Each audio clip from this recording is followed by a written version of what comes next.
네, 이 로마서 7장과 로마서 8장 아주 중요한 내용이고 로마서의 핵심이라고도 할 수가 있습니다. 이 로마서 7장 우리가 하나님 없던 때 죽음 가운데 있을 때, 그리고 로마서 8장 우리가 지난주에 무궁화 꽃이 피었습니다로 설명을 드렸죠. 저희 가운데 줄줄줄 엮여 있다가 그것을 끊어내버리고 자유를 주신 그 사건, 그로 말미암아 우리가 자유케 되었다. 이것이 로마서 8장의 내용입니다. 자, 이제 이 7장 오호라 나는 곤고한 사람이로다. 누가 이 사망의 이 몸에서 나를 건져줄꼬? 그런 탄식의 시간이 있었습니다.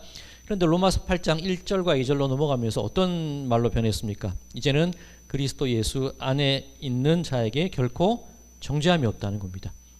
예수 그리스도, 이 그리스도 예수 안에 있는 생명의 성령의 법이 죄와 사망의 법에서 너를 해방하였느니라. 이 두 탄식이, 처음에는 오호라 나는 공고한 자로다. 그런데 이제는 우리가 선언한 선언이 해방되었느니라, 그런 선언이 있다는 겁니다. 자, 그런데 우리들이 살아가는 삶을 보면 이 오호라 하는 그 탄식과 해방되었노라 하는 그 선언 사이에 어떻게 보면 끼어서 살아가는 것이 우리들의 모습입니다. 내가 바라는 바는 해방되었도다, 그 선언대로 살아가는 건데 우리들의 현실은 오호라, 그런 모습을 지니고 있다는 거죠. 이 두 어떻게 보면 큰 간극인데 이 간극 사이에서 오락가락하며 좀 어정쩡해하는 그런 모습이 우리들의 현실의 모습이라는 겁니다. 자, 이와 관련해서 이 로마서 8장 앞부분 이제 11절 즈음부터인데 한번 눈으로 한번 쭉 따라 한번 읽어보시죠. 그렇게 오호라와 해방의 간극 속에서 살아간 우리들에게 확실하게 선언하는 것이 11절부터 쭉 보시면, 성령이 너희 안에 거하시면 너희 죽을 몸도 살리실 거니까 그걸 믿어, 그 얘기가 있죠. 그러니 육신대로 살지 말고 몸의 행실을 버려, 그죠? 영의 일, 빛의 일로 살아. 그리고 우리는 하나님을 아빠라고 부르는 양자가 되었다, 아들이 되었다. 그리고 그 못 믿겠어? 성령님이 우리가 하나님의 자녀인 것을 증명해 주시잖아. 그죠? 확실하게 선언하고 확인받는 것이 이 로마서 8장 16절까지의 내용이라고 할 수 있습니다. 자, 그렇다면 이 오호라를 넘어서 해방되었도다, 그 선언으로 나가는 과정 속에서 우리가 거쳐야 할 한 단계, 거쳐야 할 어떤 삶의 모습들이 있다는 겁니다. 그게 무엇이냐? 로마서 8장 17절입니다. 자, 로마서 8장 17절 어떤 내용입니까? 우리 지난주에 27절 하지 않고 넘어갔었는데, 자녀이면 또한 상속자 곧 하나님의 상속자요 그리스도와 함께한 상속자니 우리가 그와 함께 영광을 받기 위하여 고난도 함께 받아야 할 것이니라. 자, 우리 상속자입니다. 성경에서 이 아들이라는 개념이 자꾸 나오는데, 이 아들, 어떤 성별을 가지고 남성과 여성을 나누는 것이라기보다는 이 당시 어떤 통념 속에서 상속을 받는 존재가 아들이에요. 그러니까 이 아들, 뭐 남녀 평등 뭐 이런 개념으로 보지 마시고 상속받는 존재, 자녀, 그렇게 이해를 하시면 됩니다. 자, 그런데 상속을 받기 위해서 우리가 거쳐야 할 한 과정이 있는데, 영광을 받기 위해 고난도 받아야 된대요. 자, 영광이라는 건 어떤 의미입니까? 하나님께서 원하시는 삶의 모습대로 살아가는 것이 영광입니다. 그러면 오호라에서 해방으로 가기 위해서 우리는 고난을 경험해야 된다는 거예요. 자, 그런 질문 하지 않으십니까? 아니, 왜? 그냥 상속자 되면 안 돼요? 그냥 좀 완성되면 안 돼요? 왜 고난을 받아야 됩니까? 그런 질문 혹시 하지 않으십니까? 왜 내 인생에 이런 어려움이 있습니까? 그런 질문들은 하셨을 겁니다. 자, 그에 대해서 그에 관한 대답을 해주는 것이 오늘 본문 로마서 8장 18절 이후의 말씀이라고 볼 수가 있습니다. 자, 18절입니다. 생각하건대 현재의 고난은 장차 우리에게 나타날 영광과 비교할 수 없도다. 영광이 더 크다는 거예요. 이 고난과 비교할 바가 되지 않는 그 어마어마한 것이 이후에 남겨져 있다는 겁니다. 나중에 좋은 게 있으니까 잘 참아보자, 그렇게 이해할 수도 있는데 저는 납득이 되지 않아요. 왜? 계속 묻습니다. 왜 받아야 되죠? 그 과정들, 이 왜라는 것에 대한 어떤 해답들이 오늘 본문 말씀 가운데 쭉 나와 있는 것을 볼 수가 있습니다. 자, 그 이후에 나타나는 내용들 간략히 말씀드리면 이런 내용들입니다. 피조물들이 고대하는 것이 있는데 하나님의 아들들이 나타나는 것을 고대한대요. 뭐 다르게 얘기하자면 예수 그리스도의 오심 혹은 하나님의 통치 아니면 하나님의 뜻대로 살아가는 그런 사람들, 그런 거라고 할 수가 있을 겁니다. 자, 이런 것들이 이 모든 피조물들이 바라는 거라는 거예요. 어떻게 보면 하나님의 원래의 창조의 섭리를 회복하는 과정이라고 할 수 있을 겁니다. 모든 피조물들이 바란대요. 자, 그런데 이 모든 피조물들이 바라지는 것, 21절의 내용이 그겁니다. 썩어짐의 종로로 타는 데서 해방되어 하나님의 자녀들의 영광의 자유에 이르는 것입니다. 누가 이 줄을 끊어주기 원한다는 거죠. 그죠? 또 얘기가 반복되는 겁니다. 23절에 보면 그런 내용이 있습니다. 우리도 탄식하면서 속량을 기다린대요. 또 반복되지 않습니까? 오라, 그죠? 오라, 내 현실에서 해방되었노라. 그 선언으로 나가고 싶다는 거예요. 이미 선언은 주어졌고 존재는 변화되었는데 우리 현실은 오라에 갇혀 있다는 겁니다. 누가 나를 해방시켜줄까? 여전히 탄식이 나온다는 겁니다. 이게 우리의 모습이라는 거죠. 또 반복되는 그런 내용입니다. 자, 그런데 이 23절에서 25절 제가 한번 쭉 읽어드리겠습니다. 그뿐 아니라 또한 우리 곧 성령의 처음 읽은 열매를 받은 우리까지도 속으로 탄식하여 양자될 것 곧 우리 몸의 속량을 기다리느라. 우리가 소망으로 구원을 얻었음에 보이는 소망이 소망이 아니니 보는 것을 누가 바라리요. 만일 우리가 보지 못하는 것을 바라면 참음으로 기다릴지니라. 우리가 소망을 얻었습니다.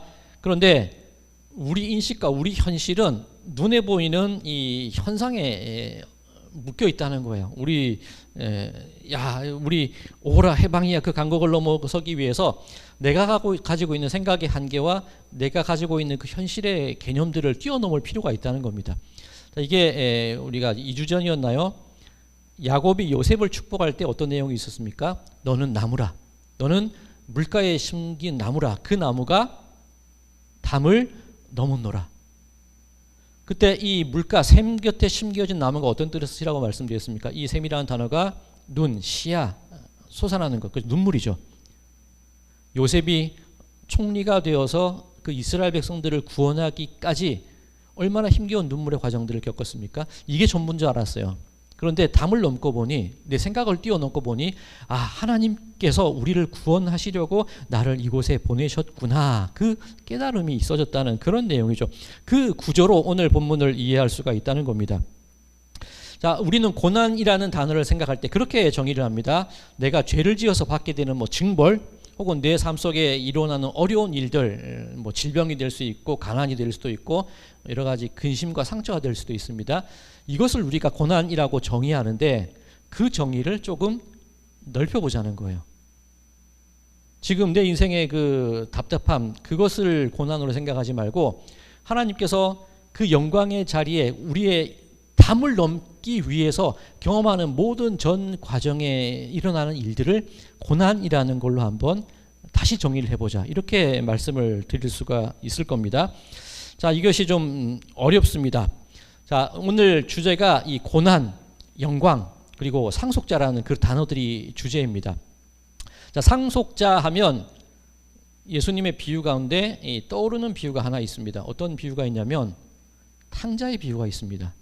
그죠? 이 두 아들이 있는데 이 둘째 아들이 내가 아버지한테 유산을 받아서 좀 넉넉하게 살아야겠어. 그 생각을 하는 겁니다. 유대인들의 개념 속에 유산을 받는다는 것은 아버지 돌아가세요. 그 얘기입니다. 이 천둥 벌거숭이 같은 놈이죠. 아버지 유산을 미리 받아가지고 어떻게 합니까? 먼 곳으로 가서 타국으로 가서 이방으로 가서 흥청망청 써버려요. 다 탕진해버립니다.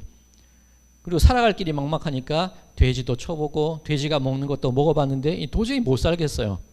그래서 이 탕자가 둘째 아들이 결심한 게 무엇이냐면 내가 집으로 돌아가자.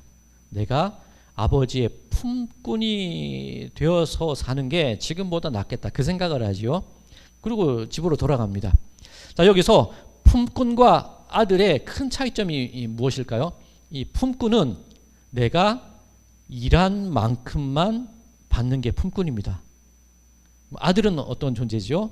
내가 일한 만큼 받는 게 아니라 아버지 걸 다 받는 게 아들이에요. 그러니까 품꾼과 상속자의 큰 차이, 내가 일한 만큼 받느냐 아니면 아버지 모든 것을 내가 받느냐, 그 차이가 있는 겁니다. 유업을 받느냐, 그 차이가 있는 겁니다. 자, 그런데 이 큰아들이 어떤 얘기를 하냐? 이 큰아들은 처음부터 아버지와 같이 있었죠.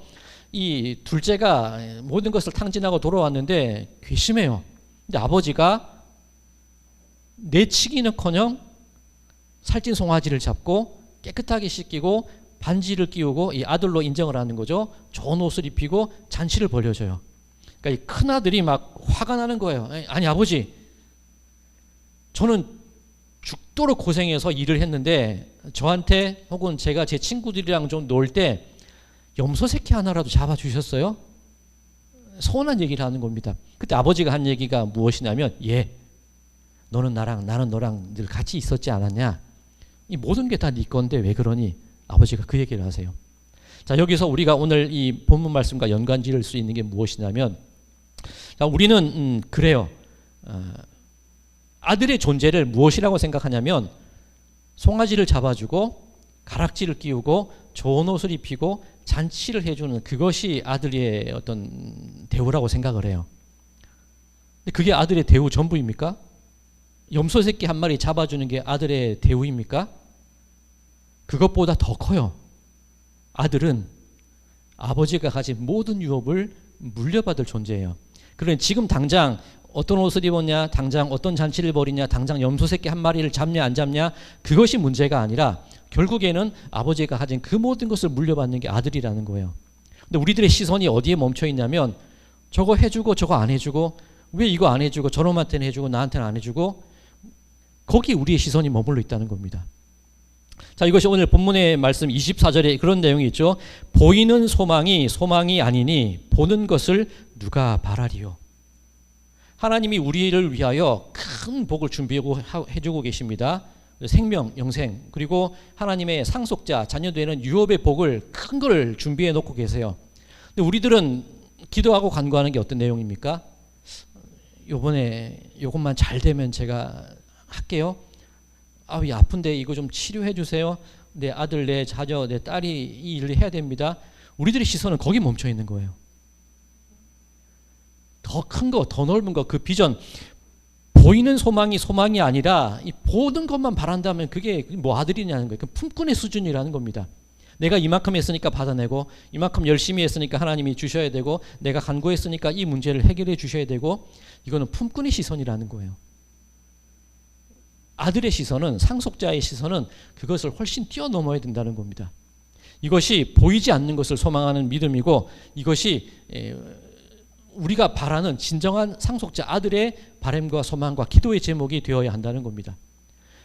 그런 경험들 있지 않으십니까? 왜 이 기도를 안 들어주시고, 왜 염소 새끼를 안 잡아주시고, 왜 내가 고난에 처하게 하시고, 그 수준이 아니라는 거예요. 우리의 수준이 그것을 뛰어넘어야 한다는 그 얘기입니다. 자, 25절 이하의 말씀 한번 볼까요? 25절입니다. 만일 우리가 보지 못하는 것을 바라면 참음으로 기다릴지니라. 눈앞에 있는 것 가지고 불평하고 왜 안 잡아주고 염소 새끼 아니냐, 그것만 가지고 따지지 말고 보지 못하는 그 너머의 것을 보면서 우리들의 삶을 참자는 겁니다.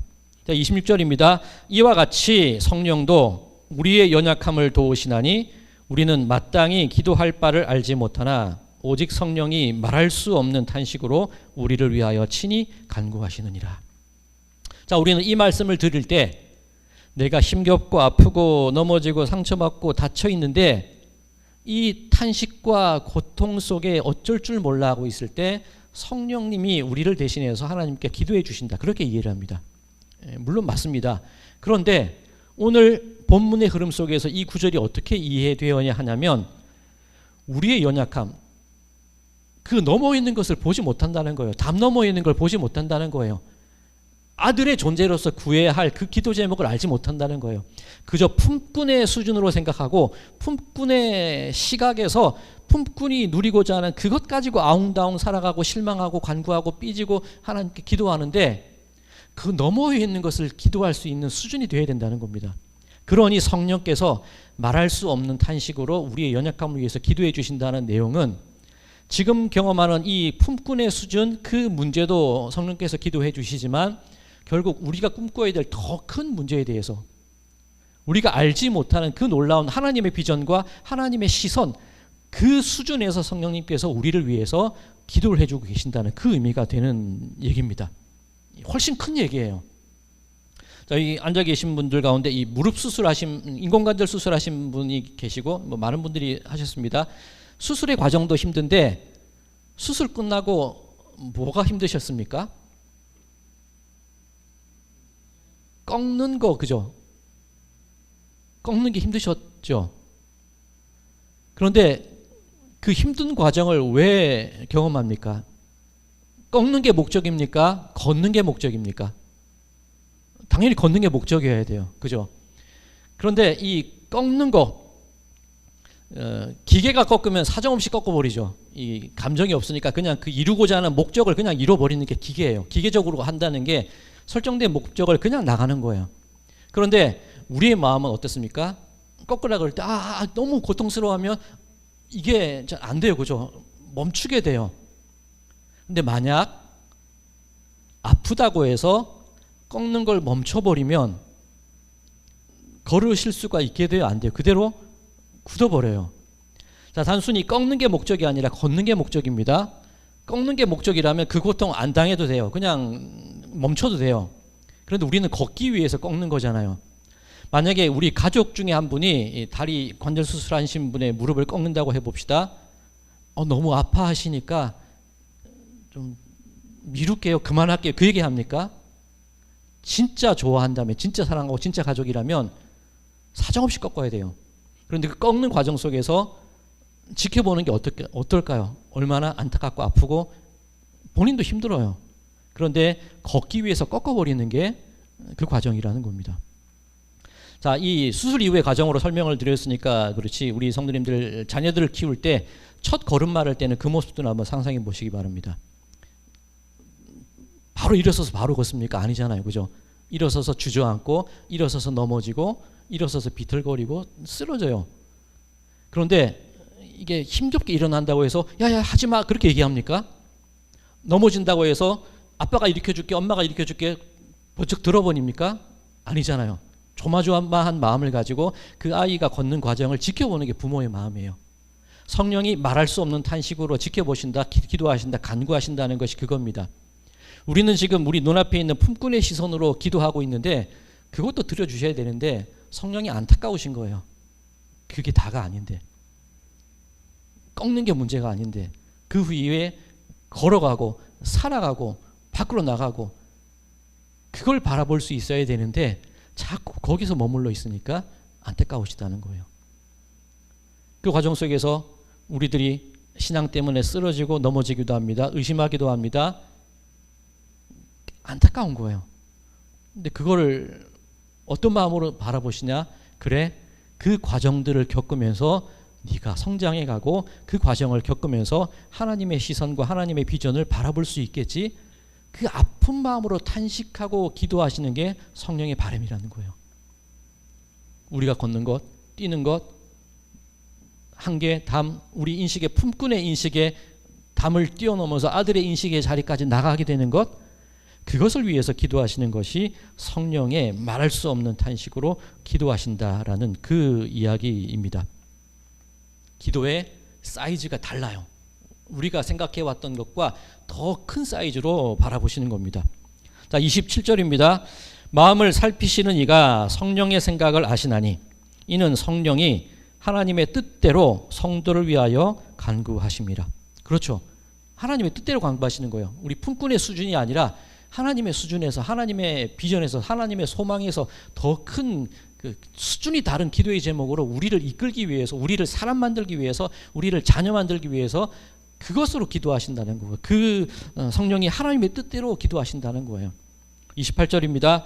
우리가 알거니와 하나님을 사랑하는 자 곧 그의 뜻대로 부르심을 입은 자들에게는 모든 것이 합력하여 선을 이루느니라. 자, 우리는 이 말씀을 어떻게 이해를 하냐면, 그래, 교회 안에서 다 서로 연합하고 서로 좀 도와가면서 좋은 일 만들어가자, 그 수준으로 이해하는데 오늘 본문 흐름 속에서 이 말씀은 그 수준을 뛰어넘는 거예요. 여기서 선을 이룬다라고 할 때 이 선이라는 것은 좋은 일, 좋은 결과, 그것을 의미하는 것이 아니라 하나님께서 목적으로 두신 그 목적을 선이라고 표현을 합니다. 하나님의 비전, 하나님의 목적, 구원의 완성일 수도 있고 그 이후로 이어나갈 하나님의 원대한 계획들이 있으시겠죠. 그게 선이라는 거예요.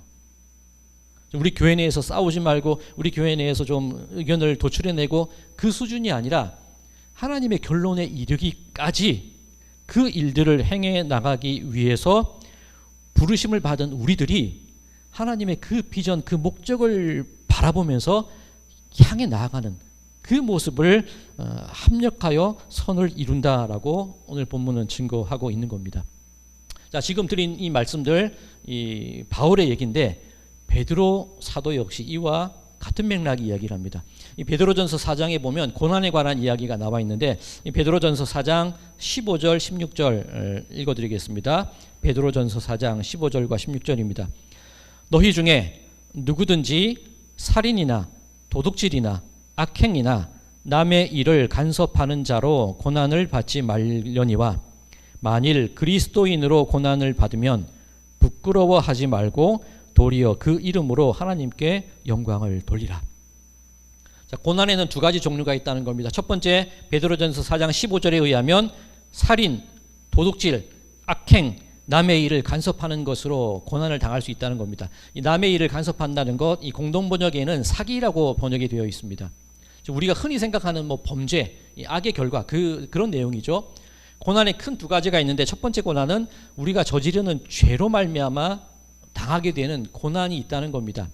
자, 그런데 베드로가 얘기하기를 살인이나 도둑질이나 악행이나 남의 일을 간섭하는 자로 고난을 받지 말라는 거예요. 그 고난에 앞서 우리가 고난의 정의를 새롭게 한번 넓혀보자고 말씀을 드렸죠. 우리가 생각하는 그 수준 좀 뛰어넘자는 겁니다. 내가 저지른 일에 대해서 징벌을 받거나 그죠, 뭐 감옥에 가든지 아니면 그로 인해서 고통을 당하든지 차별을 당하든지 그런 일들이 있을 수 있는데 우리 그리스도인들은 그런 수준이 이미 넘어섰다는 거예요. 내 죄 때문에 내가 이렇게 고난을 당하고 내 악으로 인해서 징벌을 받습니다. 그 수준은 이제 얘기하지 말고 그 수준을 이제 뛰어넘자는 거예요. 맨날 죄 짓고 고난 당하고 하나님 왜 이랬습니까? 거기에 매이지 말자는 겁니다. 그 수준은 뛰어넘고 그 고난 이제 뛰어넘고 다른 수준의 고난을 얘기하자는 겁니다. 예, 베드로전서 4장 16절 만일 그리스도인으로 고난을 받으면 우리가 설정한 두 번째 고난의 개념입니다. 더 큰 겁니다. 하나님의 비전을 향해 나아가는 과정 속에서 담을 넘는 과정 속에서 우리의 기도에 확장하는 과정 속에서 겪게 되는 우리들의 경험치를 고난이라는 단어로 설명을 하는데 고난을 받으면 부끄러워하지 말고 도리어 그 이름으로 하나님께 영광을 돌리라. 자, 이 당시 초대교회 교인들이 경험했던 그런 어떤 핍박과 박해일 수도 있습니다. 자, 그런데 그리스도인으로 받는 고난 또 어떤 것이 있을까요? 현실적인 핍박과 박해가 있을 것인데 내가 하나님의 자녀인 것을 의심함을 통하여서 때로는 이 길에서 벗어날 수도 있습니다. 그렇죠? 때로는 하나님을 부정할 수도 있고 때로는 좀 이렇게 내 새길로 새 나갈 수도 있어요. 자, 그런데 이 범죄함 그 수준의 고난 그거 말고 그리스도인이 되기 위해서 내 마음속에 일어나는 갈등과 내 마음속에 일어나는 분쟁들 내 마음속에서 치열하게 벌어지는 그 전쟁 같은 일들 그 일들이 일어날 때 그거 부끄러운 거 아니라는 거예요. 그거 도리어 그 모습들을 통해서 하나님께 영광을 돌리라는 거예요. 그 모든 치열한 삶의 다툼의 과정들을 통해서 하나하나 우리들의 신앙이 우리들의 믿음이 우리들의 인생이 우리들의 삶의 목표들이 하나씩 하나씩 만들어져 나가는 그걸 좀 바라보자는 겁니다. 그러니 부끄러워할 필요가 없다는 거예요. 이 베드로전서 4장 15절 16절 이후에 이 베드로가 말하는 이 고난의 결론이 무엇이냐면 베드로전서 4장 19절입니다. 그러므로 하나님의 뜻대로 고난을 받는 자들은 또한 선을 행하는 가운데 그 영혼을 미쁘신 창조주께 의탁할지어다. 로마서와 맥락이 같습니다. 그러므로 하나님의 뜻대로 고난을 받는 자들 박해를 견디는 것일 수도 있고 내 속에 신앙이 자리 잡기 위해서 치열하게 내 속에 일어나는 의심과 두려움과 분쟁들 그 속에서 믿음의 모습들이 형성되어 가고 그 속에서 내 믿음이 단단해져 나가는 그 모든 과정들 그 과정들이 선을 행하는 가운데, 앞서 선이란 것이 우리가 합의해낸 좋은 결과가 아니라 그랬죠. 하나님의 비전과 목적과 방향이라고 했습니다. 그런 내 속에 일어나는 그 분쟁들, 그리고 내 속에 일어나는 그 아픔들, 그것을 통하여서 하나님의 목적을 이루어 가기 위해서 그 영혼을 미쁘신 창조주께 의탁할지어다. 맡기자는 거예요. 하나님께 의지하자는 거예요. 사랑하는 성도 여러분들, 오늘 이 로마서 8장 18절에서 30절에서 말씀하시는 고난, 오호라 그 존재에서 나는 해방되었노라, 그 과정에 이르기 위해서 우리가 경험해 나가는 인생의 모든 경험들을 고난이라는 단어로 다시 정의했습니다. 그 고난에는 우리가 평소에 생각해왔던 품꾼의 시선에서 바라보던 이루어지지 못해서 슬프고 상처받아서 아프고 실망해서 넘어지고 그 고난의 수준도 있는데, 성령은 그것을 위하여서도 탄식하며 기도해 주시지만 더 넘어서 오호라에서 해방을 위해서 우리의 전 존재를 들여서 경험하는 모든 삶의 경험들, 시험, 좌절, 실패, 때로는 하나님에 대한 어떤 불신앙적인 고백이 될 수도 있고, 그런데 그것이 영원히 하나님에 의해서 벗어나는 것이 아니라 하나님께 더 가까이 나가고 내가 상속자요 아들이라는 그 인식, 거기에 이르는 모든 과정의 일련의 과정들, 그것이 고난이니 그것을 견디고 참자는 겁니다. 잘 이겨나가자는 겁니다. 지금 당하는 그 고난은 장차 누리게 될 영광과 비할 바가 없다는 거예요. 그러니 이제부터 살아가는 우리들의 삶, 품꾼의 시선을 넘어서 자녀의 시선으로 우리의 인생을 바라봐야 될 거예요. 내가 한 만큼 염소 새끼 하나 잡아주지 않는 하나님 어떻게 이러실 수 있어요? 그 기도가 아니라, 제가 하나님의 그 상속자가 되기 위해서 기꺼이 이 모든 일들 경험하겠습니다. 담당하겠습니다. 인내하겠습니다. 참겠습니다. 헤쳐나가겠습니다.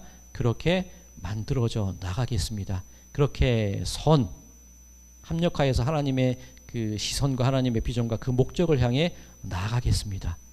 그 고백을 드리는 존재로까지 성장해 나아가자는 그런 말씀인 줄로 믿습니다. 바라기는 우리 성도님들 더 먼 곳을 바라보시자고요. 더 큰 것을 꿈꾸시자고요. 더 원대한 것을 기도하시자고요. 그렇다고 해서 우리 삶에 있는 실질적인 아픔과 그 고통들을 무시하자는 얘기가 결코 아닙니다. 그 모든 것을 포함해서 마침내 이루어지고 마침내 다가갈 그 영광의 순간을 위하여서 우리들의 지금 이 삶을 잘 인내하고 참고 견디며 나가보자는 겁니다. 그렇게 될 때에 아들의 상속자의 시선으로 우리들의 삶을 이렇게 조망하고 바라볼 수 있는 그 너그러움, 그 넉넉함, 그 여유로움, 신앙의 여유로움, 그런 모습들이 우리들에게 채워질 줄로 믿습니다. 그 모습에까지 이르러 가실 때까지 당하는 고난들을 잘 인내하시고 견뎌나가시는 우리 모든 성도님들이 되시기를, 그로 말미암아 상속자의 비전을 품게 되는 우리 모든 성도님들 되시기를 주님의 이름으로 간절히 축원드립니다.